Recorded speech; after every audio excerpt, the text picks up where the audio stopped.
नमस्ते। Welcome to the UPSC podcast channel. आज हमारे यूपीएससी समाजशास्त्र वैकल्पिक श्रृंखला में हम एक बहुत ही अहम मुद्दे पर बात करेंगे, शहरी क्षेत्रों में मलिन बस्तियां और अभाव, यानी slums and deprivation in urban areas. ये एक ऐसा विषय है जो हमारे शहरों की सच्चाई का एक बड़ा और कई बार हम कह सकते हैं कि अनदेखा हिस्सा है। जब हम शहर के बारे में सोचते हैं तो अक्सर ऊंची इमारतें, चमचमाती सड़कें, बड़े बड़े मॉल, ये सब जहन में आते हैं ना। हाँ बिल्कुल, एक चमक दमक साली तस्वीर उभरती है। लेकिन उसी शहर का एक दूसरा चेहरा भी है, ये मलिन बस्तियां, जिन्हें हम आम भाषा में झुग्गी झोपड़ी या स्लम्स कहते हैं। और ये शहरीकरण की प्रक्रिया का जैसे एक अभिन्न अंग सा बन गया है, खासकर भारत जैसे विकासशील देशों में। ये बस्तियां कहीं भी ऐसे ही नहीं उगाती, इनकी खास लोकेशन होती है, एक पैटर्न दिखता है। अक्सर ये उन जगहों के आसपास पनपती हैं जहां शहर की इकोनॉमिक एक्टिविटी ज्यादा होती है, जैसे बड़े इंडस्ट्रियल एरियाज। हाँ, जहाँ फैक्ट्रियां वगैरह होती हैं। बिल्कुल, जहां काम करने वाले मजदूरों को रहने की जगह चाहिए होती है, या फिर रेलवे लाइनों के किनारे, क्योंकि वहां शायद सरकारी जमीन होती है या ट्रांसपोर्टेशन थोड़ा आसान होता है। सही। बंदरगाहों यानी पोर्ट्स के पास भी ये काफी दिखती हैं, जहां मजदूर काम करते हैं। और कई बार तो शहर के बीच में भी, किसी बड़े नाले के किनारे या थोक बाजारों के आसपास भी ये बस जाती हैं। हाँ, मतलब जहाँ काम है और जहाँ थोड़ी बहुत खाली अनदेखी जमीन मिल जाए, ये वहीं अपनी जगह बना लेती है। एग्जैक्टली, जहां जरूरत है वहीं अस्तित्व में आ जाती हैं। बिल्कुल। और ये सिर्फ छोटे शहरों की बात नहीं है, बल्कि महानगरों, मतलब मेट्रोपॉलिटन सिटीज और 10 लाख से ज्यादा आबादी वाले शहरों में तो ये समस्या और भी ज्यादा गंभीर है। आंकड़े अगर देखें तो कई बार चौंकाने वाले होते हैं। कुछ स्टडीज बताती हैं कि हमारे बड़े महानगरों में लगभग 25% या उससे भी कहीं ज्यादा आबादी इन्हीं बस्तियों में रहती है। 25%? ये तो बहुत बड़ा नंबर है। हाँ, सोचिए जरा, मुंबई, दिल्ली, कोलकाता, चेन्नई जैसे शहरों का लगभग 1/4 हिस्सा इन बस्तियों में बसता है। ये सिर्फ कुछ हजार लोगों की बात नहीं है, ये लाखों लोगों की जिंदगी है। ये शहर के ताने बाने का, उसके स्ट्रक्चर का एक ऐसा हिस्सा है जिसे हम अनदेखा कर ही नहीं सकते। ये शहर की अर्थव्यवस्था और उसके सामाजिक जीवन दोनों पर गहरा असर डालता है। अच्छा, तो ये तो हुई लोकेशन की बात। अब जरा इन बस्तियों के अंदर के माहौल को समझते हैं। मतलब यहाँ घर कैसे होते हैं, रहने की जगह कैसी होती है। हमने फिल्मों में देखा है या कभी गुजरते हुए देखा है, वो काफी अस्थायी सा लगता है। हाँ, घर शब्द का मतलब शायद यहाँ थोड़ा अलग होता है। ज्यादातर मकान कच्चे होते हैं, मतलब पक्की ईंटों, सीमेंट या कंक्रीट का इस्तेमाल बहुत कम या ना के बराबर होता है। जो भी जुगाड़ हो जाए, जैसे मिट्टी की दीवारें खड़ी कर लीं, कहीं बांस या लकड़ी के पट्टों का इस्तेमाल कर लिया। टिन की चादरें भी बहुत दिखती हैं। हाँ बिल्कुल, पुरानी टिन की चादरों को पीट पीट कर दीवारें और छतें बना ली जाती हैं। फटा पुराना तिरपाल या प्लास्टिक शीट, वो तो जैसे जरूरी सामान है बारिश से बचने के लिए। इसे एक तरह से आप कह सकती हैं आर्किटेक्चर ऑफ नेसेसिटी, मतलब जरूरत के हिसाब से जो मिला उसी से बना लिया। और अक्सर ये घर धीरे धीरे बनते हैं, जैसे परिवार की जरूरत बढ़ी या थोड़े पैसे आए तो एक कमरा और जोड़ लिया या छत थोड़ी ठीक कर ली। और साइज, जाहिर जगह तो कम ही होती होगी। बिल्कुल, जगह बहुत ही कम होती है। अक्सर 10 वर्ग मीटर या उससे भी कम का एक कमरा होता है। 10 वर्ग मीटर, उसमें पूरा परिवार? हाँ, कई बार तो एक ही कमरे में पूरा परिवार रहता है, और वो कमरा भी असल में ज्यादातर सामान रखने और रात को बस सोने के काम आता है। दिन की ज्यादातर एक्टिविटीज तो बाहर ही होती हैं। खाना पकाना है तो घर के बाहर किसी अस्थायी चूल्हे पर, नहाना धोना, वो भी या तो कॉमन नलों पर या फिर कहीं कोने में आड़ लगाकर। सोने के लिए भी, खासकर गर्मी में, लोग बाहर या अगर छत है तो छत पर सोना पसंद करते हैं। प्राइवेसी की जो अवधारणा है वो यहाँ लगभग होती ही नहीं है। आप सोचिए, घर में कोई बीमार है या बच्चों को पढ़ना है या घर की महिलाओं को ही थोड़ी निजता चाहिए, कितना मुश्किल होता होगा। हाँ, ये सिर्फ फिजिकल डिस्कम्फर्ट की बात नहीं है, ये तो डिग्निटी का भी सवाल है। बिल्कुल, डिग्निटी और मेंटल पीस दोनों से जुड़ा मुद्दा है ये। और पानी, टॉयलेट जैसी बेसिक सुविधाएं, वो भी ज्यादातर कम्युनली होती है, मतलब सामुदायिक। पीने और इस्तेमाल के पानी के लिए कुछ कॉमन नल लगे होते हैं। सुबह शाम वहाँ पानी भरने के लिए लंबी लाइनें लगना एक आम बात है। पानी आता भी है रोज? कई बार पानी की सप्लाई भी रेगुलर नहीं होती या पानी की क्वालिटी खराब होती है। जहाँ तक शौचालयों का सवाल है, या तो पब्लिक कन्वीनियंसेस होते हैं, सार्वजनिक शौचालय। हाँ, सार्वजनिक शौचालय, लेकिन उनकी संख्या जरूरत के हिसाब से बहुत कम होती है और उनकी साफ सफाई भी एक बहुत बड़ा इशू रहता है। और अगर वो नहीं है या दूर हैं तो फिर लोगों को दुर्भाग्य से खुले में शौच के लिए मजबूर होना पड़ता है। अब आप अंदाजा लगा सकते हैं कि इससे गंदगी और बीमारियों का खतरा कितना बढ़ जाता है। कोई कॉमन एरिया, कोई सामुदायिक जगह जैसी चीज होती है जहां लोग मिल बैठ सकें, बात कर सकें। हाँ, देखिए, फॉर्मल तौर पर शायद ना हो, लेकिन इनफॉर्मल रूप से ऐसी जगहें बन जाती हैं, जैसे शायद किसी बड़े पेड़ के नीचे थोड़ी खाली जगह हो, या गली का कोई चौराहा। बिल्कुल, या गली का कोई चौराहा, या बस्ती के किनारे कोई छोटा सा मैदान। ऐसी जगहों को लोग शाम को बैठने, गपशप करने, ताश खेलने या बच्चों के खेलने के लिए इस्तेमाल करते हैं।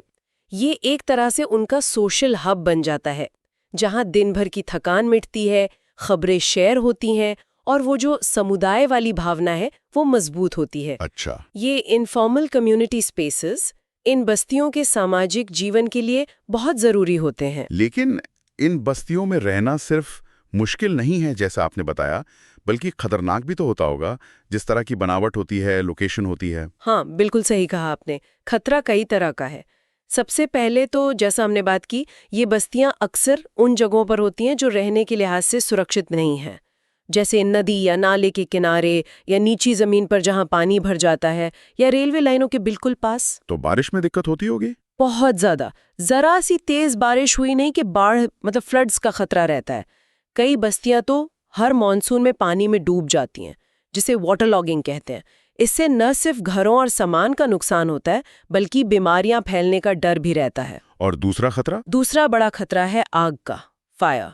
घर इतने पास पास सटे हुए बने होते हैं और बनाने में लकड़ी, बांस, प्लास्टिक जैसी चीजें इस्तेमाल होती हैं जो आसानी से आग पकड़ लेती हैं। हाँ, और बिजली की वायरिंग भी तो। बिल्कुल, बिजली की वायरिंग भी अक्सर असुरक्षित और अस्थायी जुगाड़ वाली होती है। ऐसे में एक छोटी सी चिंगारी भी भयानक आग का रूप ले सकती है और मिनटों में पूरी बस्ती खाक हो सकती है। हम अक्सर खबरें सुनते हैं दिल्ली, मुंबई में झुग्गियों में आग लगने की। बहुत दुखद होता है। हाँ, ये हादसे यहाँ रहने वालों की जिंदगी को पल भर में तबाह कर देते हैं। उनकी जमा पूंजी, घर, सब कुछ खत्म हो जाता है। और साफ सफाई की कमी का स्वास्थ्य पर असर? आपने बीमारियों का जिक्र किया था पहले। साफ सफाई एक बहुत बड़ी चुनौती है, जैसा हमने डिस्कस किया। प्रॉपर ड्रेनेज सिस्टम यानी पानी की निकासी की व्यवस्था होती ही नहीं है। गंदा पानी सड़कों और गलियों में जमा रहता है। और कचरा? कचरा फेंकने की भी कोई सही जगह नहीं होती, तो कूड़े के ढेर जगह जगह लगे दिख जाते हैं। सीवरेज सिस्टम का तो सवाल ही नहीं उठता। इन सब का नतीजा ये होता है कि ये बस्तियां मच्छरों, मक्खियों और बीमारियों को फैलाने वाले कीटाणुओं के लिए एक तरह से ब्रीडिंग ग्राउंड बन जाती हैं। तो बीमारियां तो फैलेंगी। हाँ, पानी से होने वाली बीमारियां, वाटर बॉर्न डिजीजेस जैसे हैजा, कॉलरा, टाइफॉइड, गैस्ट्रोएंटेराइटिस यानी पेट खराब होना, और पीलिया, जॉन्डिस, ये यहाँ बहुत आम है। अक्सर ये महामारी का रूप भी ले लेती हैं। इसके अलावा भीड़-भाड़ और बंद, हवादार न होने वाले घरों की वजह से टीबी जैसी सांस की बीमारियां भी आसानी से फैलती हैं। और बच्चों के स्वास्थ्य पर? कुपोषण मतलब मैल न्यूट्रिशन भी एक बहुत बड़ी समस्या है, खासकर बच्चों में। कुपोषण उन्हें इन बीमारियों के प्रति और भी ज्यादा वल्नरेबल बना देता है। ऊपर से स्वास्थ्य सेवाओं तक पहुंच भी सीमित होती है। तो ये एक तरह का विशियस साइकिल, एक दुष्चक्र बन जाता है। गरीबी, खराब माहौल, बीमारी और फिर और गरीबी। ये समझना भी जरूरी है कि आखिर इन बस्तियों में रहता कौन है, कहाँ से आते हैं ये लोग? क्या ये सब बाहर से ही आते हैं? देखिए, इन बस्तियों की आबादी का एक बहुत बड़ा हिस्सा ग्रामीण प्रवासियों का होता है, जिन्हें हम रूरल माइग्रेंट्स कहते हैं।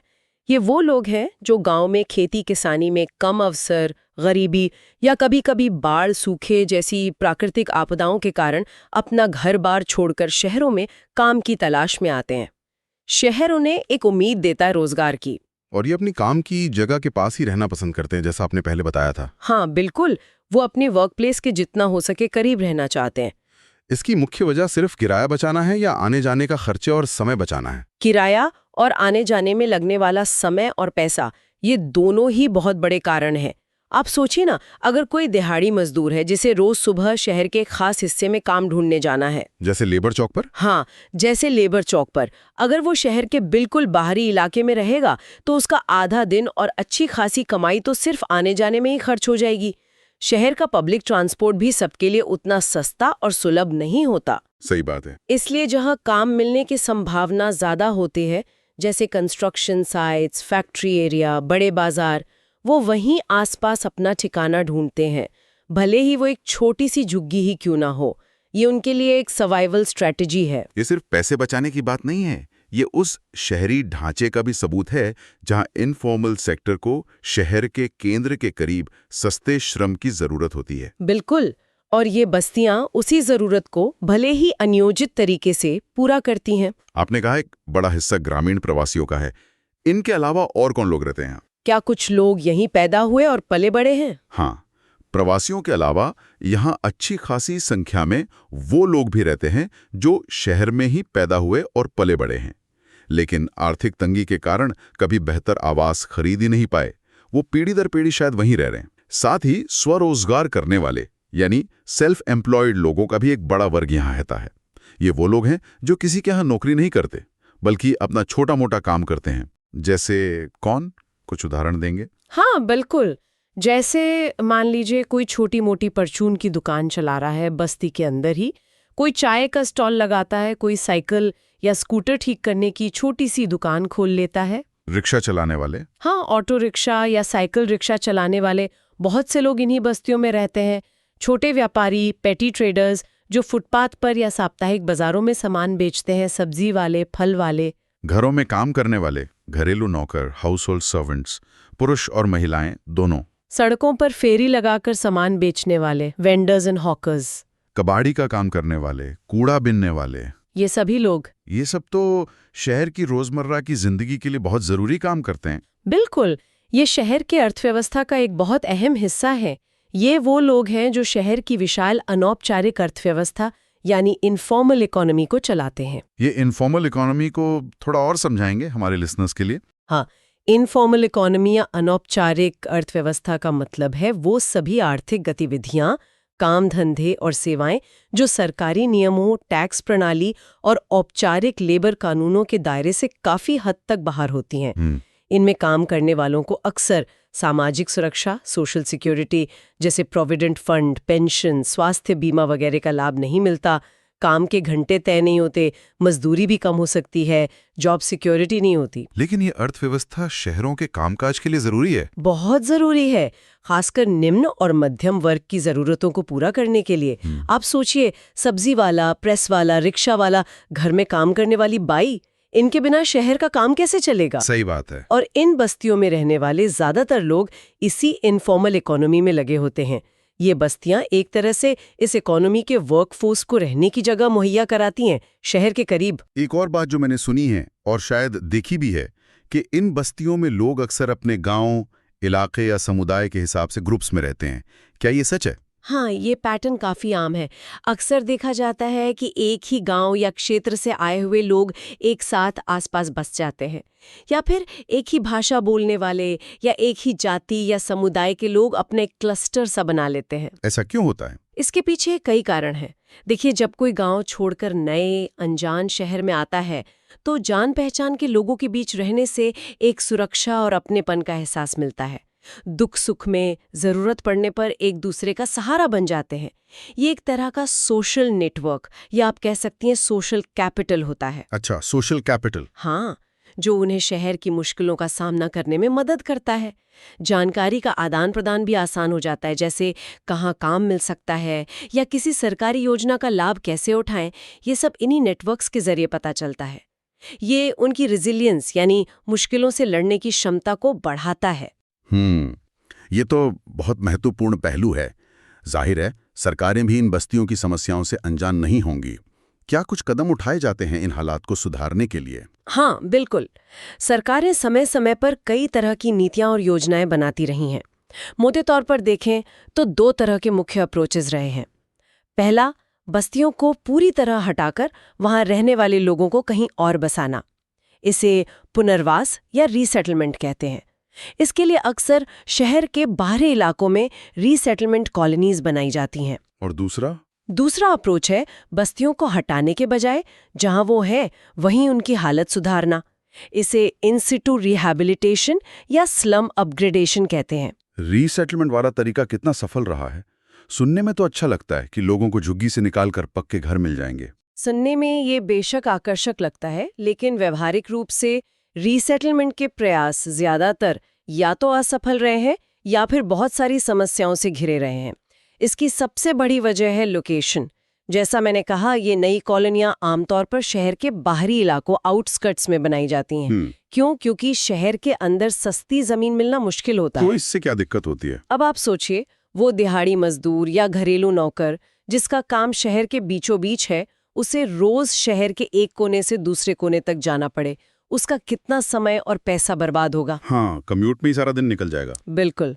कई बार तो लोगों की रोजी रोटी ही छिन जाती है, क्योंकि वो अपने काम की जगह से इतने दूर हो जाते हैं, उनके जो पुराने सोशल नेटवर्क थे, जो ग्राहक थे, वो सब छूट जाते हैं। मतलब काम छूटा तो फिर वो नई जगह पर रहेंगे कैसे? घर का किराया या मेंटेनेंस कैसे देंगे? बिल्कुल यही होता है।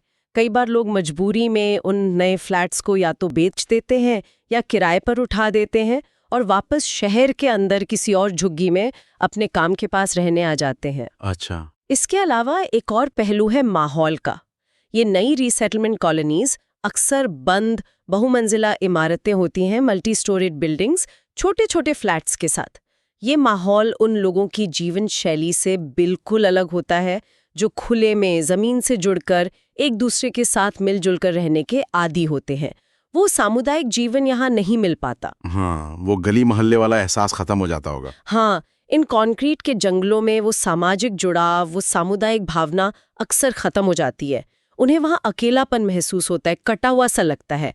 वो अपनापन नहीं मिलता जो उन्हें अपनी पुरानी बस्ती में तमाम मुश्किलों के बावजूद महसूस होता था। तो फिर इन बस्तियों को हटाने की कोशिशें क्यों होती रहती हैं, अगर ये इतना प्रॉब्लमैटिक है तो? इसके पीछे कई कारण हो सकते हैं।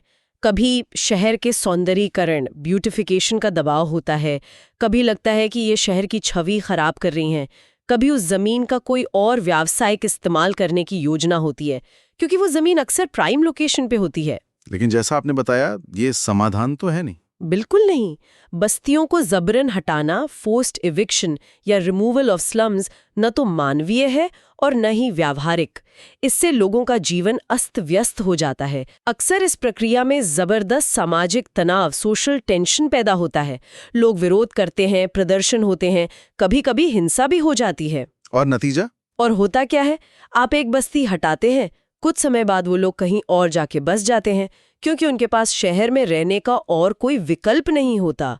ये समस्या का समाधान नहीं है, ये सिर्फ समस्या को एक जगह से दूसरी जगह शिफ्ट करना है। तो अगर रीसेटलमेंट काम नहीं करता तो दूसरा रास्ता क्या है? आपने इन सिटू रिहेबिलिटेशन का जिक्र किया था। हाँ, पिछले कुछ दशकों में खासकर अंतर्राष्ट्रीय अनुभवों और मानवाधिकार के दृष्टिकोण से सरकारी नीतियों में एक अहम बदलाव आया है।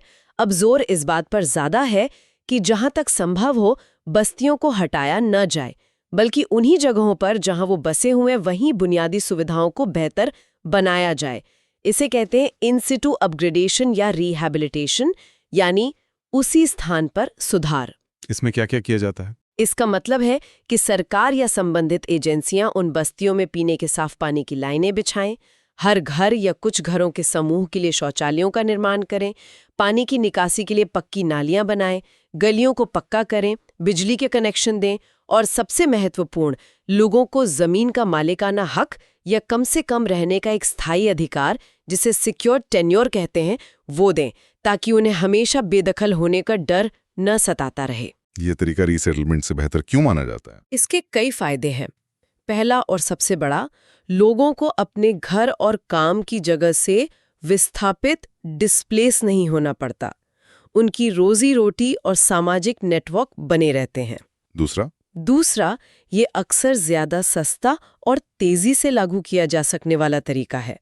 बजाय इसके कि आप नई जमीन ढूंढें, नई इमारतें बनाएं और फिर लोगों को वहां शिफ्ट करें, जिसमें सालों लग जाते हैं। और क्या फायदे? तीसरा, ये लोगों की भागीदारी, कम्युनिटी पार्टिसिपेशन को प्रोत्साहित करता है। जब लोगों को लगता है कि उनके अपने मोहल्ले को सुधारा जा रहा है, तो वो भी इस प्रक्रिया में ज्यादा रुचि लेते हैं, सहयोग करते हैं। और चौथा, ये ज्यादा मानवीय, ह्यूमेन है और लोगों की गरिमा, डिग्निटी का सम्मान करता है। ये इस बात को स्वीकार करता है कि ये लोग भी शहर का हिस्सा है और उन्हें भी बेहतर जीवन जीने का अधिकार है वहीं जहां वो रहते हैं। लेकिन क्या ये हमेशा संभव होता है, इन सिटू अपग्रेडेशन? इसमें भी अपनी चुनौतियां हैं। जैसे बहुत घनी बसी बस्तियों में सड़कें चौड़ी करने या पाइपलाइन डालने के लिए जगह निकालना मुश्किल होता है। कई बार जमीन के मालिकाना हक को लेकर कानूनी पेच होते हैं। कभी कभी अपग्रेडेशन के नाम पर भी कुछ लोगों को हटना पड़ सकता है, जिसे लेकर चिंताएं रहती हैं। तो आसान ये भी नहीं है। नहीं, आसान नहीं है, लेकिन कुल मिला के ज्यादातर विशेषज्ञों और अंतर्राष्ट्रीय संस्थाएं अब इसी दृष्टिकोण को ज्यादा टिकाऊ और न्यायसंगत मानती हैं। ये समस्या को सिर्फ एक अतिक्रमण या अवैध कब्जे के रूप में देखने के बजाय शहरी गरीबी और आवास की कमी के व्यापक मुद्दे के हिस्से के रूप में देखता है। ये एक ज्यादा होलिस्टिक अप्रोच है। ये वाकई बहुत ही जटिल मुद्दा है जिसके कई पहलू हैं, सामाजिक, आर्थिक, राजनीतिक और बेशक मानवीय। आपने काफी विस्तार से और बहुत अच्छे से मैं समझाया। हाँ, और ये एक ऐसा क्षेत्र है जो लगातार बदल रहा है। शहरीकरण बढ़ रहा है, शहरों पर दबाव बढ़ रहा है और मलिन बस्तियों की समस्या का स्वरूप भी बदल रहा है। इसलिए इस पर लगातार ध्यान देने और संवेदनशील व्यावहारिक समाधान खोजने की जरूरत है। चलिए आगे बढ़ते हैं। अच्छा, पिछली बातचीत को जारी रखते हुए अब देखते हैं कि भारत सरकार के हिसाब से एक स्लम, या जिसे हम ज्यादातर मलिन बस्ती या झुग्गी झोपड़ी वाला इलाका कहते हैं, उसकी ऑफिशियल डेफिनेशन क्या है। हाँ बिल्कुल। ये जानना इसलिए जरूरी है क्योंकि सारी सरकारी नीतियां, सारे प्रोग्राम्स इसी डेफिनेशन के आधार पर बनते और लागू होते हैं। हाँ, ये डेफिनेशन एक तरह से वो लक्ष्मण रेखा है जो तय करती है कि किस इलाके को सरकारी मदद मिलेगी, कहाँ सुधार का काम होंगे और कहाँ नहीं। सही। बिना इसके सब कुछ सब्जेक्टिव हो जाएगा। हाँ। तो देखते हैं क्या कहती है सरकार। तो सोर्स के मुताबिक सरकार का कहना है, स्लम एरिया वो कोई भी इलाका है जहां ज्यादातर घर या तो बहुत खराब हालत में है, मतलब डिलैपिडेशन जिसे कहते हैं, हाँ, जर्जर हालत, या जरूरत से ज्यादा भीड़-भाड़ है, ओवरक्राउडिंग, या फिर इमारतों की बनावट और उनका अरेंजमेंट ही गलत है, faulty arrangement and design of buildings. बिल्कुल बेतरतीब। इसमें ये भी शामिल है कि सड़कें बहुत संकरी हो या गलत तरीके से बनी हो, narrowness and faulty arrangement of streets, हाँ, हवा आने जाने की सही व्यवस्था ना हो, लैक ऑफ वेंटिलेटर, साफ सफाई के इंतजाम ना हो, लैक ऑफ सैनिटेशन फैसिलिटीज, खुली जगहों या कम्युनिटी फैसिलिटीज की कमी हो, inadequacy of open spaces and community facilities, हाँ, या फिर इनमें से कई सारे कारण मिलकर लोगों की सुरक्षा, सेहत या मोरल, सेफ्टी, हेल्थ और मोरल के लिए खतरा बन रहे हो। बाप रे, काफी लंबी चौड़ी डेफिनेशन है ये तो। लंबी जरूर है, पर हर शब्द के पीछे एक हकीकत छुपी है। जैसे डिलैपिडेशन, ये सिर्फ पुराना होना नहीं है, ये वो जर्जर हालत है जहां दीवारें कभी भी गिर सकती हैं, छत टपकती हैं। अच्छा। सोचिए, लोग बांस, फट्टे, प्लास्टिक की शीट, पुरानी साड़ियां या टिन के कनस्तरों को जोड़कर घर बनाते हैं। हाँ, वो जुगाड़ वाले घर। बिल्कुल, गर्मी में भट्टी जैसा तपता है, बरसात में तालाब बन जाता है। ये बस जैसे तैसे सिर छुपाने का जुगाड़ है, घर नहीं। और ओवरक्राउडिंग, ये सिर्फ एक कमरे में 10 लोग सोना नहीं है, बल्कि पूरी बस्ती का हाल है। हाँ, पूरी बस्ती का। इतने छोटे से एरिया में इतने सारे घर, इतने सारे लोग। कल्पना कीजिए मुंबई की चौल या दिल्ली की कोई झुग्गी बस्ती। गलियां इतनी पतली कि साइड से निकलना पड़े, घर एक दूसरे के ऊपर टिके हुए, कहीं कोई पर्सनल स्पेस ही नहीं है। सही कहा। और यहीं से जुड़ता है फॉल्टी अरेंजमेंट एंड डिजाइन और नैरो स्ट्रीट्स। हाँ, मतलब कोई प्लानिंग ही नहीं, जिधर जिसको जगह मिली उसने अपना ठिकाना बना लिया। अच्छा, नतीजा? टेढ़ी मेढ़ी घुमावदार गलियां जहां सूरज की रोशनी भी मुश्किल से पहुंचती है। अगर कहीं आग लग जाए या किसी को हार्ट अटैक आ जाए तो गाड़ी कैसे घुसेगी? हाँ, तो एम्बुलेंस या फायर ब्रिगेड का वहां तक पहुंचना मिशन इम्पॉसिबल जैसा है। ये सीधे सीधे जान का खतरा है। सही कहा। और फिर ये वेंटिलेशन, सैनिटेशन, ओपन स्पेसेस की कमी, ये तो रोजमर्रा की मुसीबतें हैं। बिल्कुल, वेंटिलेशन न होने से घर के अंदर हमेशा घुटन, सीलन, बीमारियों का डेरा। सैनिटेशन की कमी मतलब नालियां खुली हुई, गंदगी, बदबू, मक्खी मच्छर। उफ। कई बस्तियों में तो पीने के साफ पानी के लिए भी घंटों लाइन में लगना पड़ता है या महंगे टैंकरों पर निर्भर रहना पड़ता है। और ओपन स्पेसेस की कमी? हाँ, सोचिए उन बच्चों का बचपन कहाँ बीतता है। खेलने के लिए पार्क नहीं, बैठने के लिए कोई चौपाल नहीं। वही तंग गंदी गलियां उनका प्लेग्राउंड बन जाती हैं। कम्युनिटी फैसिलिटीज जैसे हेल्थ सेंटर, स्कूल, आंगनवाड़ी, ये सब या तो होते ही नहीं या बहुत दूर होते हैं। सही। ये सारी चीजें मिलकर सेहत और सुरक्षा के लिए तो खतरा हैं ही, लोगों के मोराल, उनके हौसले, उनकी जीने की इच्छा को भी तोड़ देती हैं। लगातार ऐसी मुश्किलों में जीना कितना मुश्किल होता होगा, हम शायद अंदाजा भी नहीं लगा सकते। इसका साइकोलॉजिकल इम्पैक्ट बहुत गहरा होता है। ये परिभाषा वाकई उस जिंदगी की एक झलक देती है। चलिए अब थोड़ा इतिहास में चलते हैं। सोर्स में लुइस मम्फोर्ड और फ्रेडरिक एंजल्स का नाम आता है, हाँ, जो कहते हैं कि स्लम्स का जन्म इंडस्ट्रियल सिटीज और फैक्ट्री सिस्टम के साथ हुआ। ये कैसे जुड़ा है? हाँ, ये समझना बहुत जरूरी है। 18वीं-19वीं सदी में जब यूरोप में इंडस्ट्रियल रेवोल्यूशन आया, बड़ी बड़ी फैक्ट्रियां शहरों में लगने लगी। इन फैक्ट्रियों को चलाने के लिए चाहिए थे मजदूर, तो गांवों से, छोटे कस्बों से हजारों लाखों लोग काम की तलाश में शहरों की तरफ भागे। जैसे आज भी होता है। हाँ बिल्कुल, जैसे आज भी होता है। लोग बिहार, यूपी, ओडिशा से दिल्ली, मुंबई, सूरत जाते हैं बेहतर जिंदगी की उम्मीद में। हाँ, बेहतर जिंदगी की उम्मीद में। बिल्कुल, लेकिन फैक्ट्रियों में पगार इतनी कम मिलती थी कि वो शहर के ठीक-ठाक मकानों का किराया नहीं दे सकते थे। अच्छा। तो उन्होंने क्या किया, फैक्ट्री के आसपास जो भी खाली जमीन मिली, नदी किनारे, रेलवे लाइन के पास, दलदली जमीन पर, वहीं पर सस्ती सामग्री से अपनी झोपड़ियां डाल ली। ओह, न कोई प्लानिंग, न कोई सुविधा, बस सिर छुपाने की जगह। तो ये शुरुआत थी। हाँ, ये उन बस्तियों की शुरुआत थी जो धीरे धीरे स्लम्स में बदल गईं। मम्फोर्ड और एंगल्स यही तर्क देते हैं कि स्लम्स कोई आसमान से नहीं टपके, ये इंडस्ट्रियल कैपिटलिज्म की देन है। सस्ता श्रम चाहिए था, लेकिन उनके रहने की जिम्मेदारी किसी ने नहीं उठाई। सोर्स ये भी कहता है कि 2 वर्ल्ड वॉर्स के दौरान घर बनाने का काम प्राय रुक गया था, जिससे ये समस्या और बढ़ी। जाहिर सी बात है, जब जंग छिड़ी हो तो देश के सारे रिसोर्सेज तो लड़ाई में झोंक दिए जाते हैं। घर कौन बनाएगा? सही। तो शहरों में मकानों की कमी और बढ़ गई, आबादी बढ़ती रही और स्लम्स फैलते गए। भारत में भी आज़ादी के बाद, पार्टीशन के समय और फिर जैसे जैसे शहर बड़े होते गए, गांव से माइग्रेशन बढ़ा। हाँ। और रहने की सही व्यवस्था ना होने के कारण स्लम्स बढ़ते चले गए। और सोर्स कहता है कि ये सिलसिला आज भी जारी है। जैसे जैसे शहर फैल रहे हैं, अर्बन स्पेस स्प्रेड्स, जमीन महंगी हो रही है और स्लम्स शहर के बाहरी इलाकों, आउटस्कर्ट्स में और बढ़ते जा रहे हैं। ये एकदम सच है। आप दिल्ली एनसीआर को देख लीजिए। गुड़गांव, नोएडा, गाजियाबाद के फैलते इलाकों के साथ साथ आपको नई झुग्गी बस्तियां भी दिख जाएंगी। हाँ, दिखती हैं। मुंबई में धारावी तो है ही, लेकिन नए पनवेल या वसई विरार की तरफ भी ये दिख रहा है। बैंगलोर, हैदराबाद, चेन्नई, हर बड़े शहर की यही कहानी है। डेवलपमेंट का एक स्याह पहलू है ये। जमीन की कीमत बढ़ती है, अफोर्डेबल हाउसिंग कम होती है और गरीब आबादी हाशिए पर धकेल दी जाती है। आंकड़ों पर आए तो होश उड़ जाते हैं। प्लानिंग कमीशन ऑफ इंडिया की एक टास्क फोर्स का अनुमान था कि शहरी आबादी का करीब 23%, 23%? हाँ, यानी 3,60,00,000 से ज्यादा लोग स्लम्स में रहते हैं। ये तो कई देशों की कुल आबादी से भी ज्यादा है। हाँ, और ये आंकड़े शायद पुराने भी हैं। असलियत इससे कहीं ज्यादा भयावह हो सकती है। सोचिए, भारत का हर चौथा पांचवा शहरी नागरिक एक स्लम में रह रहा है। बाप रे। सोर्स ये भी बताता है कि महाराष्ट्र में स्लम ड्वेलर्स की संख्या सबसे ज्यादा है। मुंबई की वजह से शायद? काफी हद तक हाँ। मुंबई फाइनेंशियल कैपिटल है, सपनों का शहर है, वहां मौके ज्यादा हैं, तो पूरे देश से लोग वहां खिंचे चले आते हैं।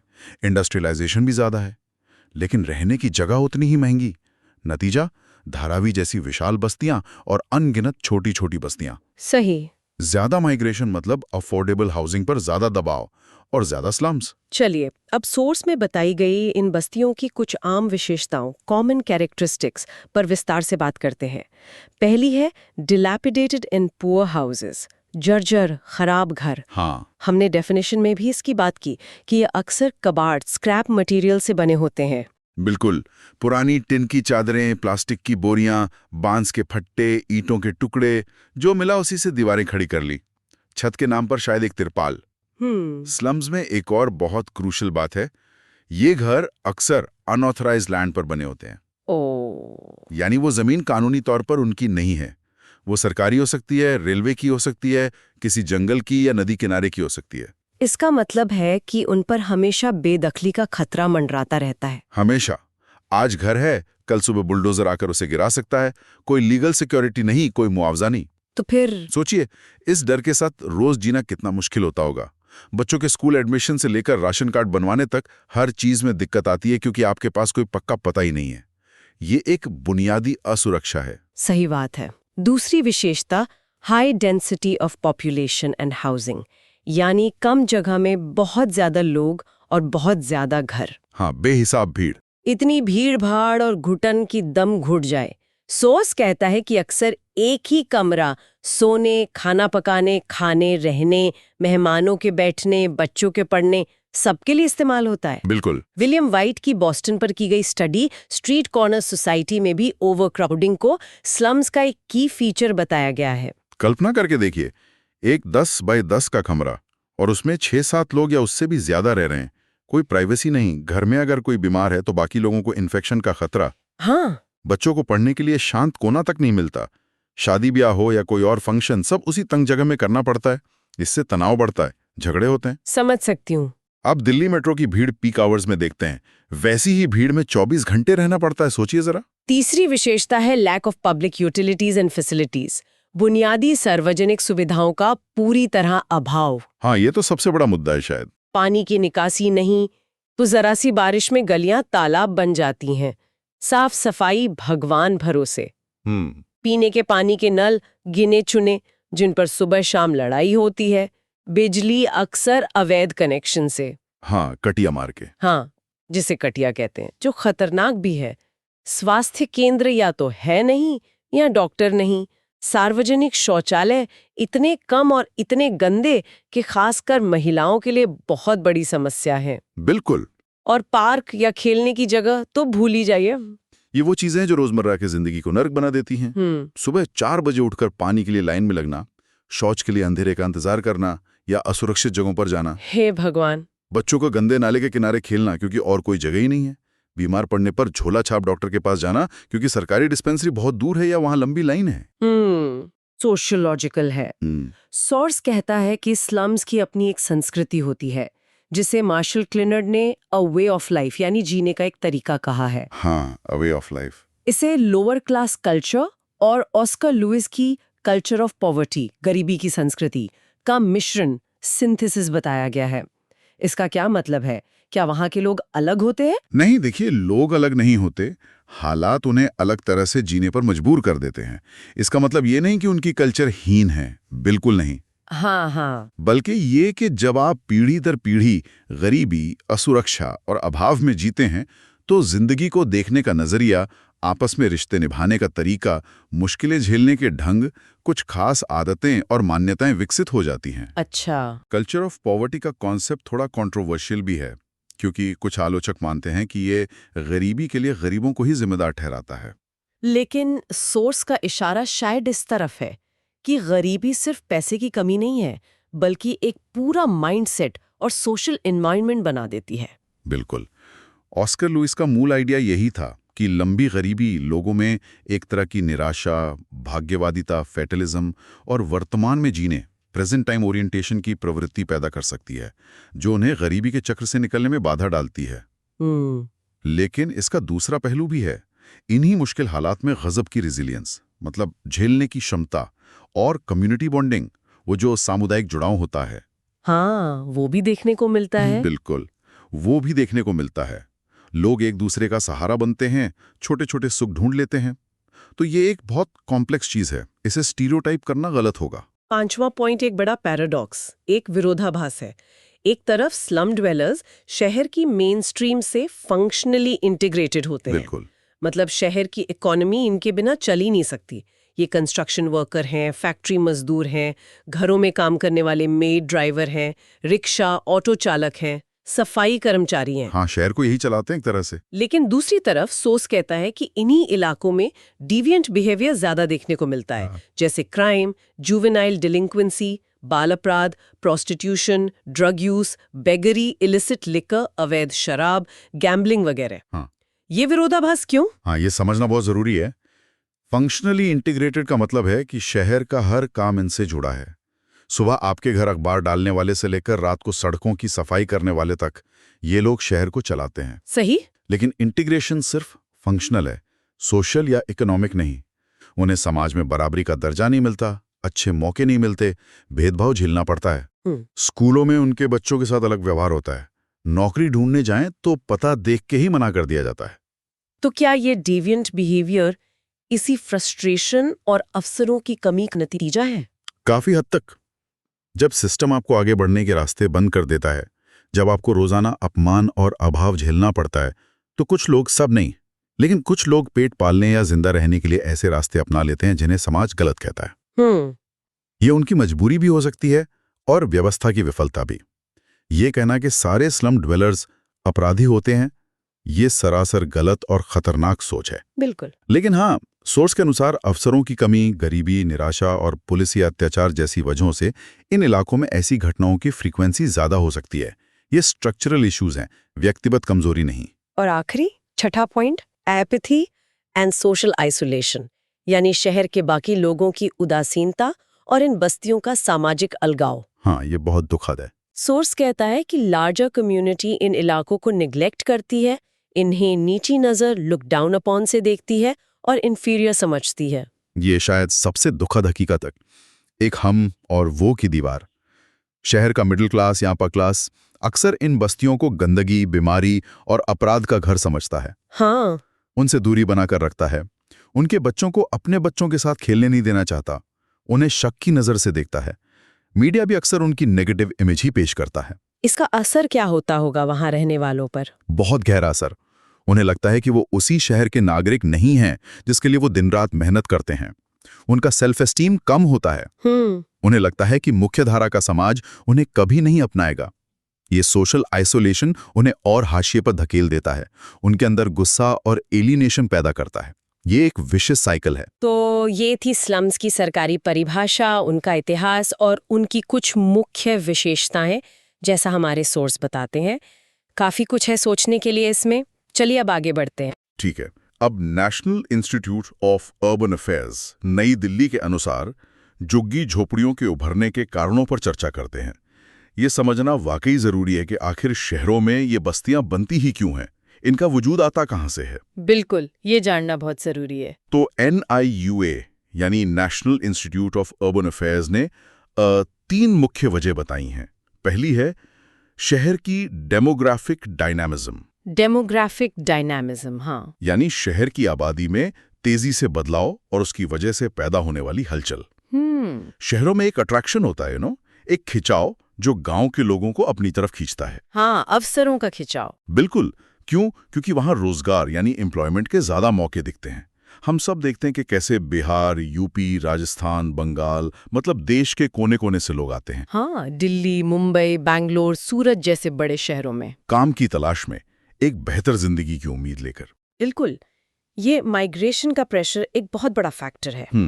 लेकिन ये सिर्फ नौकरी की तलाश नहीं है, ये एक उम्मीद है बेहतर भविष्य की। हाँ। चाहे शुरुआत कितनी भी मुश्किल क्यों ना हो। एग्जैक्टली। कुछ हद तक ये वैसा ही है जैसे आजकल स्टूडेंट्स अच्छी कोचिंग के लिए कोटा या दिल्ली जाते हैं। अच्छा उदाहरण है। या कोई फ्रेश ग्रेजुएट पहली नौकरी के लिए बड़े शहर का रुख करता है। शहर एक चुंबक की तरह है जो अवसरों का वादा करता है। लोगों को लगता है कि गांव में खेती या छोटे मोटे काम से ज्यादा अपॉर्चुनिटी शहर में मिलेगी। हाँ, चाहे वो कंस्ट्रक्शन साइट पर मजदूरी हो, फैक्ट्री में काम हो, रिक्शा चलाना हो, या घरों में डोमेस्टिक हेल्प का काम हो। बहुत तरह के काम होते हैं। हाँ, और इसी से जुड़ा है दूसरा कारण जो NIUA बताता है, शहर की बढ़ती हुई हाउसिंग डिमांड को पूरा करने में उसकी इनकैपेसिटी। इनकैपेसिटी मतलब अक्षमता। हाँ, मतलब शहर में लोग तो इतनी बड़ी तादाद में आ रहे हैं, पर शहर उन सबके रहने के लिए उतनी तेजी से घर बना ही नहीं पा रहा। और खासकर अफोर्डेबल घर, किफायती आवाज। बिल्कुल। मुंबई का हाल देख लीजिए। वहां घर खरीदना तो दूर, ढंग की जगह किराए पर लेना भी मिडिल क्लास के लिए कितना मुश्किल है। ओ हाँ, बहुत मुश्किल। तो सोचिए बाहर से आए गरीब मजदूर का क्या होगा, वो कहाँ रहेगा। सही सवाल है। और ये सीधे सीधे अर्बन प्लानिंग और इंफ्रास्ट्रक्चर डेवलपमेंट की कमी की तरफ इशारा करता है। अफोर्डेबल हाउसिंग स्कीम्स बनती तो हैं, पर उनकी सप्लाई डिमांड के मुकाबले ऊंट के मुंह में जीरा जैसी होती है। हाँ, और कई बार लोकेशन ऐसी होती है कि वहां से काम की जगह पहुंचना ही बहुत महंगा और मुश्किल हो जाता है। कम्यूट में ही सारा पैसा और टाइम चला जाता है। सही कहा। ये कुछ वैसा ही है जैसे किसी बढ़ते परिवार में मान लीजिए पुश्तैनी जमीन या घर छोटा पड़ने लगे और नए कमरों की जरूरत हो, लेकिन जगह या पैसा ना हो। हाँ, बस ये शहर के स्केल पर हो रहा है, जहां संसाधन सीमित हैं और दावेदार बहुत ज्यादा। शहर फैलते तो हैं, पर प्लानिंग के बिना, बेतरतीब, जिससे केओस बढ़ता है। बिल्कुल। और तीसरा कारण NIUA बताता है मौजूदा अर्बन लैंड पॉलिसीज यानी शहरी भूमि नीतियां। ये भी एक बड़ा मुद्दा है। हाँ, ये नीतियां अक्सर ऐसी होती हैं जो गरीबों को फॉर्मल अर्बन लैंड मार्केट यानी औपचारिक शहरी भूमि बाजार तक पहुंचने से रोकती हैं। जमीन वैसे ही आसमान छूती कीमतों पर है, ऊपर से इतने नियम कानून, जोनिंग रेगुलेशंस, दस्तावेजों की जरूरतें। हाँ, मतलब इतने रिक्वायरमेंट्स होते हैं कि एक आम गरीब आदमी के लिए लीगली जमीन खरीदना या ठीक-ठाक जगह किराए पर लेना भी लगभग नामुमकिन सा हो जाता है। सही। वास्तव में। और अक्सर ये लैंड मार्केट्स डेवलपर्स और अमीरों के पक्ष में झुके होते हैं। अच्छा। हाँ, जोनिंग लॉज कई बार ऐसी जगहें निर्धारित कर देते हैं जहां लो कॉस्ट हाउसिंग बनी नहीं सकती, या फिर उसे शहर के इतने बाहरी इलाकों में धकेल दिया जाता है जहां बुनियादी सुविधाएं जैसे पानी, बिजली, सड़कें, ट्रांसपोर्ट वो सब भी नहीं होती। तो जाने अनजाने में ये नीतियां ही गरीबों को अवैध या इनफॉर्मल बस्तियों की तरफ धकेल देती हैं। और विडंबना देखिए, शहर को इन लोगों के श्रम, लेबर की सख्त ज़रूरत है। कंस्ट्रक्शन वर्कर्स चाहिए, डोमेस्टिक हेल्प चाहिए, फैक्ट्री वर्कर्स चाहिए, सिक्योरिटी गार्ड्स चाहिए, डिलीवरी बॉयज चाहिए, आजकल तो हर चीज़ के लिए चाहिए। हाँ बिल्कुल, शहर चलता ही इनसे है। पर उनके रहने की कोई ठोस मानवीय प्लानिंग नहीं होती। उन्हें शहर के किनारों पर, रेलवे लाइनों के पास, नदियों के किनारे या किसी खाली पड़ी सरकारी जमीन पर कब्जा करके रहने को मजबूर होना पड़ता है। ये तो बहुत दुखद स्थिति है ही। यहाँ पे कुछ और एक्सपर्ट्स के नजरिए भी देखना दिलचस्प होगा। हाँ जरूर। जैसे A.R. देसाई और देवदास पिल्लई ने अपनी किताब स्लम्स एंड अर्बनाइजेशन 1990 में एक अलग ही एंगल दिया। क्या कहा उन्होंने? उन्होंने कहा कि झुग्गी आबादी का बढ़ना असल में कल्याणकारी राज्य यानी वेलफेयर स्टेट की विफलता है। Failure of the welfare state. अच्छा, हमारा संविधान जीने का अधिकार, राइट टू लाइफ देता है, काम का अधिकार देता है, लेकिन राज्य लोगों को पर्याप्त आवास, एडिक्वेट हाउसिंग और आजीविका, लाइवलीहुड के साधन मुहैया कराने में नाकाम रहा है। ये तो सीधी चोट है स्टेट पर। हाँ, कितनी बार हम सुनते हैं बड़ी बड़ी घोषणाएं, योजनाएं, लेकिन जमीनी हकीकत में ज्यादा फर्क नहीं दिखता। वादे और हकीकत के बीच का ये फासला ही शायद स्लम्स के रूप में दिखता है ना? बिल्कुल, ये सीधे सोशल कॉन्ट्रैक्ट की अवधारणा से जुड़ता है। राज्य का अपने नागरिकों के प्रति एक कर्तव्य है, उनकी बुनियादी जरूरतों का ख्याल रखना। और जब राज्य इसमें विफल होता है तो ऐसी स्थितियां पैदा होती हैं। देसाई और पिल्लई का समाधान भी काफी रैडिकल था। क्या था? शहरी भूमि संसाधनों का राष्ट्रीयकरण, nationalisation of urban land resources. Nationalisation? हाँ, उनका तर्क था कि जमीन एक सामाजिक संसाधन है, इसे प्राइवेट प्रॉफिट का जरिया नहीं होना चाहिए, बल्कि इसका इस्तेमाल सबकी जरूरतें पूरी करने के लिए होना चाहिए। ये तो बहुत बड़ा कदम है। हाँ, अब ये विचार बहुत विवादास्पद है क्योंकि ये प्राइवेट प्रॉपर्टी के अधिकार को सीधी चुनौती देता है, लेकिन ये दिखाता है कि वो समस्या को कितना गंभीर मान रहे थे कि इतने बड़े स्ट्रक्चरल चेंज का सुझाव दे रहे थे। सही बात है। फिर गीता दीवान वर्मा की किताब स्लमिंग इंडिया 2000 एक और परत जोड़ती है। हाँ, वर्मा जी का काम भी बहुत महत्वपूर्ण है। वो कहती हैं कि स्लम्स सिर्फ एक भौतिक, मटीरियल या आर्थिक मुद्दा नहीं, बल्कि एक नैतिक, मॉरल मुद्दा भी है। मॉरल इशू, दिलचस्प। ये बड़े समाज और सरकारों की उदासीनता, एपैथी को दर्शाते हैं। जरा सोचिए, शहरों में कीमती जमीन का इस्तेमाल गोल्फ कोर्स बनाने, लेजर पार्क बनाने, बड़े बड़े फार्म हाउस बनाने जैसी गैर जरूरी ग्लैमरस चीजों के लिए होता है। हाँ, लग्जरी के लिए। और अक्सर इसमें सरकार का मौन समर्थन, टैसिट गवर्नमेंट सपोर्ट भी होता है। दिल्ली एनसीआर में ही देख लीजिए, कितने आलीशान फार्म हाउसेज हैं, और अक्सर उन्हीं के आसपास झुग्गियों के क्लस्टर भी दिख जाते हैं। हाँ, ये कॉन्ट्रास्ट बहुत साफ दिखता है। कितना बड़ा विरोधाभास है। एक तरफ हद दर्जे की विलासिता, दूसरी तरफ बुनियादी सुविधाओं का घोर अभाव। बिल्कुल, वर्मा जी का जोर कम्युनिटी फीलिंग यानी सामुदायिक भावना जगाने पर भी था। उनका मानना था कि बाहर से समाधान थोपने के बजाय अगर वहां रहने वाले लोगों को सशक्त किया जाए, उनमें एकजुटता लाई जाए, तो वो सेल्फ हेल्प के जरिए अपनी समस्याओं का स्थायी समाधान निकाल सकते हैं। भी पार्टिसिपेटरी अप्रोच हुआ। हाँ, और ये नैतिक पहलू वाकई महत्वपूर्ण है। ये सवाल उठाता है कि एक समाज के तौर पर हमारी प्राथमिकताएं क्या हैं? क्या बात है? क्या हम वाकई एक इंक्लूसिव सोसाइटी बनाना चाहते हैं? हम में से कितने लोग रोज अपनी गाड़ी से मेट्रो से झुग्गियों के पास से गुजरते हैं और उन्हें देखकर भी अनदेखा कर देते हैं? हाँ, ये होता है। जैसे वो है ही नहीं। ये अनदेखी, ये इनविजिबिलिटी भी तो एक तरह की एपैथी ही है। सही कहा। ये तो हुए बनने के कारण, लेकिन कभी-कभी स्लम्स शहर के पुराने हिस्सों के खराब होने मतलब ब्लाइट का नतीजा भी होते हैं। हाँ, अर्बन डिकी जिसे कहते हैं। हाँ, शहर का जो कोर एरिया होता है, जो कभी शायद बहुत पॉश रहा हो, समय के साथ उसका इंफ्रास्ट्रक्चर चरमरा जाता है, इमारतें जर्जर हो जाती हैं। और फिर वहाँ कम आय वाले लोग बसने लगते हैं क्योंकि किराया कम होता है। बिल्कुल। या फिर एक और तरीका है, जब शहर फैलता है तो उसके रास्ते में आने वाले पुराने गांव या पहले से बेतरतीब ढंग से बसी बस्तियां भी शहर का हिस्सा बन जाती हैं। हाँ, शहर उन्हें एनगल्फ कर लेता है। लेकिन उन्हें इंटीग्रेट नहीं किया जाता। पुरानी दिल्ली के कई इलाके या शहरों के बाहरी इलाकों में बसे पुराने गांव जो अब शहर के अंदर आ गए हैं, इसके उदाहरण हैं। इसे इनहेरिटेड स्लम कहा जा सकता है। Inherited slum.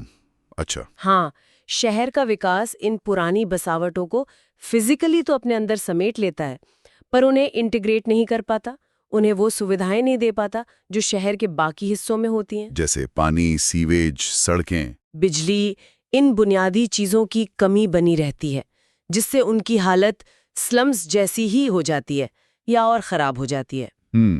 एक और नजरिया है जिसे फंक्शनल व्यू कहते हैं। Functional view. ये थोड़ा कंट्रोवर्शियल है। हाँ, ये थोड़ा असुविधाजनक लग सकता है, पर ये कहता है कि स्लम्स शहर के लिए, खासकर अमीर और मध्यम वर्ग के लिए कुछ काम भी करते हैं। अच्छा, किस तरह से? वो कैसे?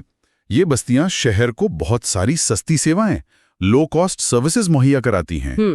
हमारे घरों मकान करने वाली बाई, ड्राइवर, गार्ड, सब्जी वाला, प्रेस वाला, कूड़ा उठाने वाला, इनमें से ज्यादातर लोग इन्हीं बस्तियों में रहते हैं। हाँ, ये बात तो सही है। स्लम्स उन प्रवासियों, माइग्रेंट्स को शहर में पैर जमाने के लिए एक सस्ती जगह भी देते हैं, जिनके पास रहने का कोई और ठिकाना नहीं होता। सच तो यह है कि हम में से कई लोगों का डेली लाइफ इन लोगों की सेवाओं के बिना शायद चल ही ना पाए। बिल्कुल। उनका सस्ता किराया और कम मजदूरी कहीं ना कहीं हमारे अपने लाइफस्टाइल को सब्सिडाइज करती है। हाँ, लेकिन इसी फंक्शनल व्यू की आलोचना भी होती है कि ये फंक्शनैलिटी अक्सर शोषणकारी, एक्सप्लॉयटेटिव होती है। शोषणकारी। हाँ, ये शहर को एक सस्ता लेबर पूल तो देती है, लेकिन बदले में उन लोगों को बुनियादी मानवीय सुविधाएं और सम्मानजनक जीवन जीने का माहौल नहीं देती।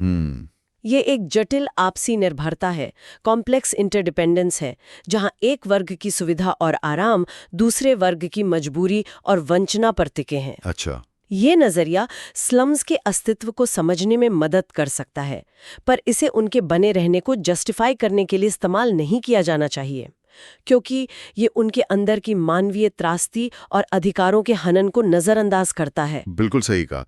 तो ये तो हुई वजह और अलग अलग नजरिए, पर इन स्लम्स को हटाने या सुधारने में बाधाएं क्या आती हैं?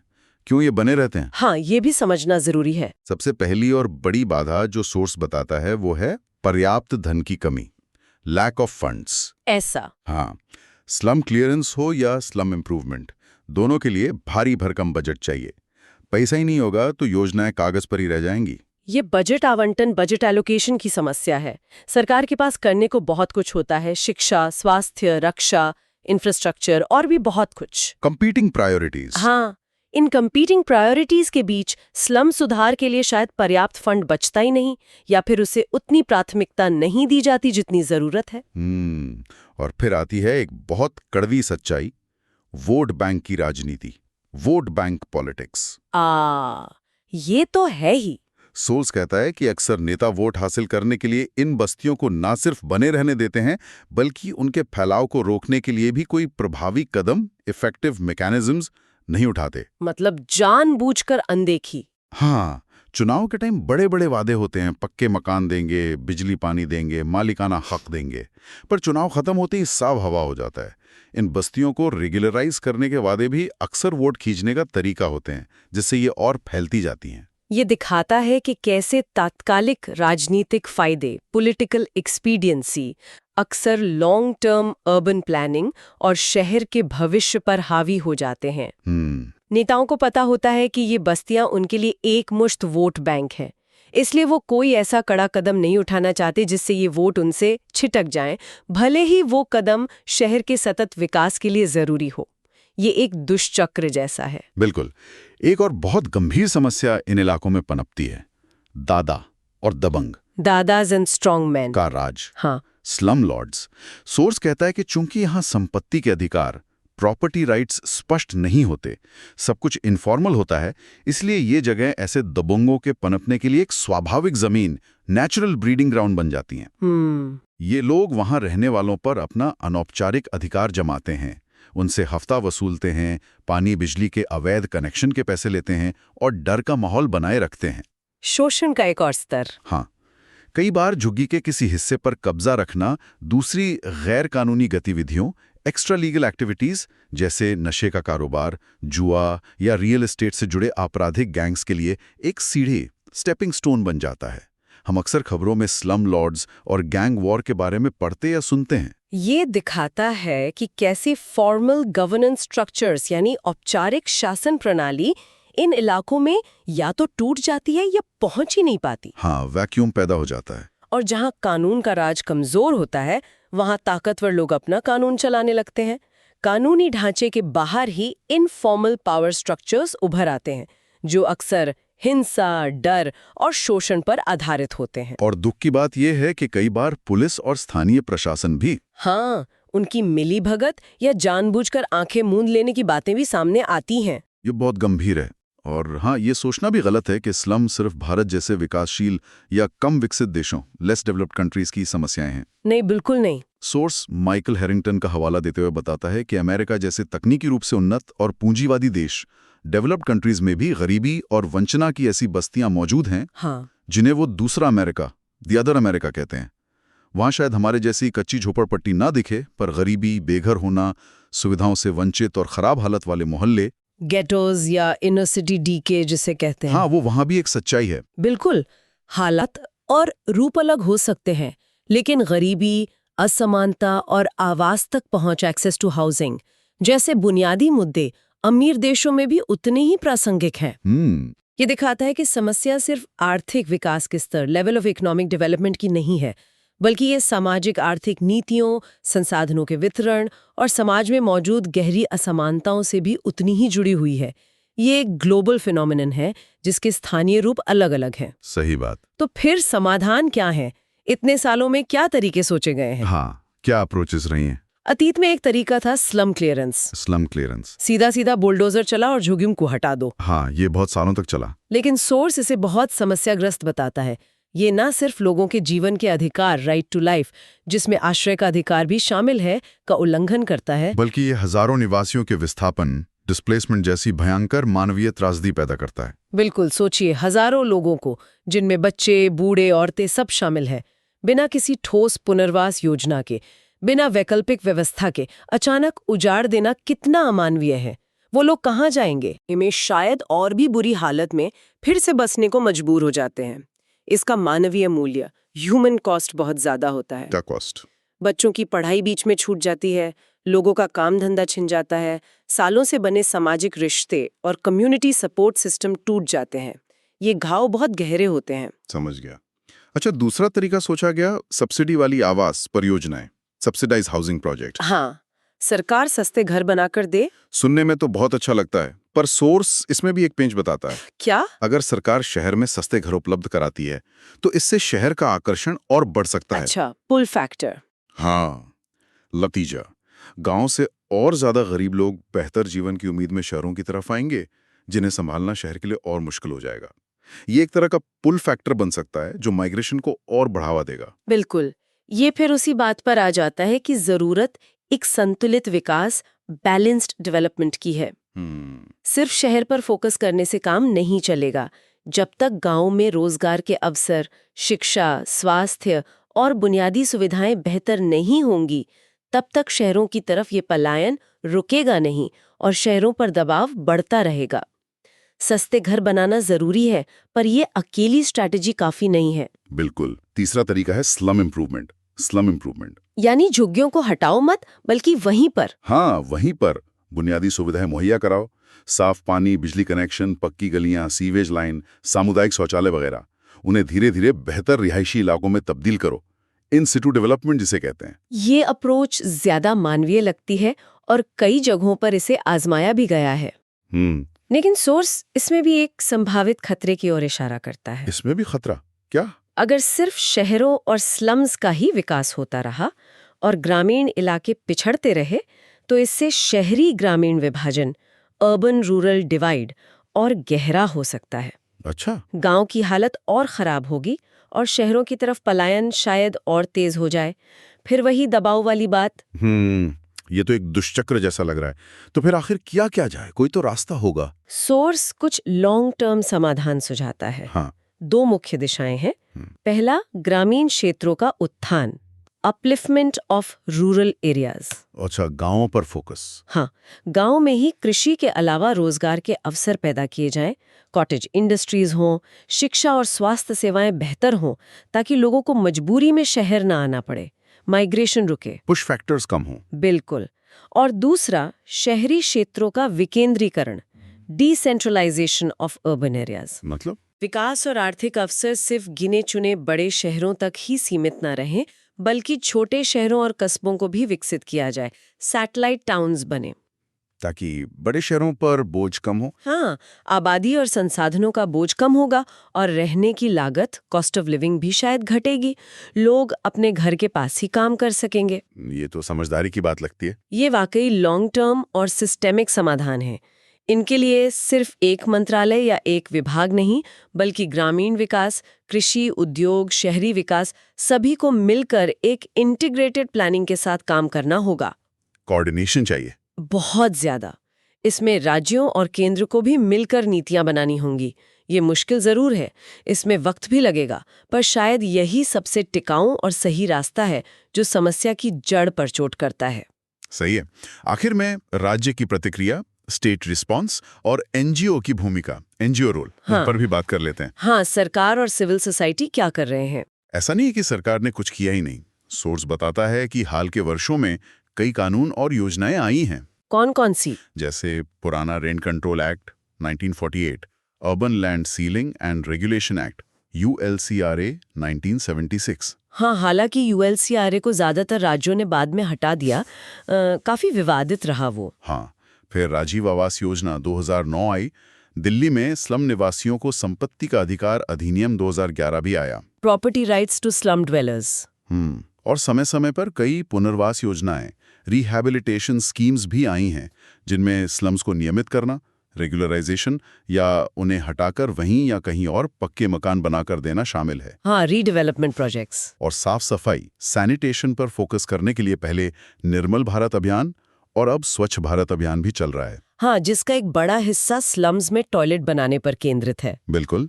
लेकिन सोर्स एक बहुत महत्वपूर्ण बात कहता है। क्या? कि इन तमाम कोशिशों के बावजूद नतीजे संतोषजनक से बहुत दूर है, फार फ्रॉम सैटिस्फैक्टरी। हो, मतलब असर नहीं हुआ अपना। हाँ, कानून बनाना या योजना घोषित करना एक बात है और उसे जमीन पर असरदार तरीके से लागू करना बिल्कुल दूसरी।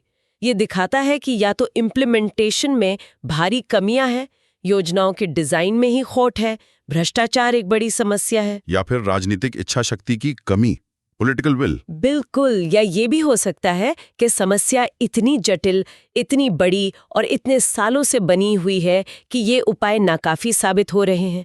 अक्सर योजनाएं बनती हैं, बजट भी आवंटित होता है, पर वो सही लोगों तक पहुंचता ही नहीं या उसका असर नहीं दिखता। लीकेजेस बहुत है। और यहीं पर एनजीओ, नॉन गवर्नमेंटल ऑर्गेनाइजेशंस की भूमिका आती है। हाँ, गैर सरकारी संगठन, सिविल सोसाइटी। बहुत से एनजीओ स्लम्स में बेहतरीन काम कर रहे हैं। वो अक्सर उन जगहों और उन लोगों तक पहुंचते हैं जहां शायद सरकारी मशीनरी नहीं पहुंच पाती या उतनी प्रभावी नहीं होती। एजुकेशन ऑफ स्लम चिल्ड्रन के लिए स्कूल चलाना, महिलाओं में स्वास्थ्य और साफ सफाई, फीमेल हाइजीन के बारे में जागरूकता फैलाना, स्वास्थ्य कैंप लगाना, वोकेशनल ट्रेनिंग देना, लोगों को उनके कानूनी अधिकारों के बारे में बताना और मदद करना, एडवोकेसी भी करते हैं। हाँ, वगैरह वगैरह। सिविल सोसाइटी की ये भूमिका निश्चित रूप से बहुत महत्वपूर्ण है। वो न सिर्फ जमीनी स्तर पर सेवाएं देकर कमियों को भरते हैं, बल्कि वो सरकार पर नीतियां बदलने और उन्हें बेहतर ढंग से लागू करने के लिए दबाव भी बनाते हैं। अकाउंटेबिलिटी के लिए। हाँ, एडवोकेसी करते हैं। लेकिन ये याद रखना भी जरूरी है कि एनजीओज राज्य की जिम्मेदारी, स्टेट रिस्पॉन्सिबिलिटी का विकल्प नहीं हो सकते। अच्छा, नागरिकों को बुनियादी सुविधाएं और अधिकार मुहैया कराना अंततः सरकार का ही काम है। एनजीओज एक महत्वपूर्ण सहायक भूमिका निभा सकती हैं, पर पूरी समस्या का समाधान उनके भरोसे नहीं छोड़ा जा सकता। इसके लिए सरकार को ही अपनी भूमिका पूरी ईमानदारी और क्षमता से निभानी होगी। बिल्कुल सही। तो सवाल ये उठता है कि क्या झुग्गियां महज शहरीकरण का एक अनिवार्य दुष्प्रभाव हैं, या कहीं ना कहीं ये हमारी सामूहिक प्राथमिकताओं, नीतियों और शायद उदासीनता का ही प्रतिबिंब हैं जिन्हें बदला जा सकता है? ये सोचने वाली बात है। ठीक है, तो हमें उम्मीद है कि स्लम्स और शहरी क्षेत्रों में वंचना, डिप्रेवेशन पर हमारी आज की चर्चा आपको पसंद आई होगी। यूपीएससी विषयों पर ऐसी और चर्चाओं के लिए द यूपीएससी पॉडकास्ट चैनल को सब्सक्राइब करें। धन्यवाद। जय हिंद।